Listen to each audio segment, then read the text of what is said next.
Hello friends, welcome back to the my new video guys and my YouTube channel. Today friends we are going to talk about guys lava phone display and brightness setting. In this video friends I will show you guys how can you on your adaptive brightness in your lava phone guys. You want to on guys your adaptive brightness setting, so you can on it. And guys now let's see how to on adaptive brightness in our lava phone. In this video friends I will show you guys. So first of all guys, open your phone setting to on your adaptive brightness guys.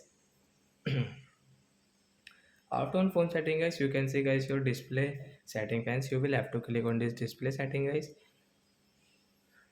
Friends, you can see your adaptive brightness. Friends, tap here. Friends, you want to on, so you can on from here. And guys, you can use your adaptive brightness setting guys.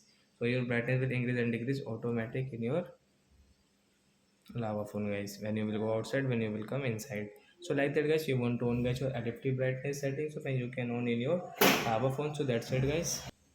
So that's it guys, thanks for watching the video guys. We will meet on next video. Bye friends.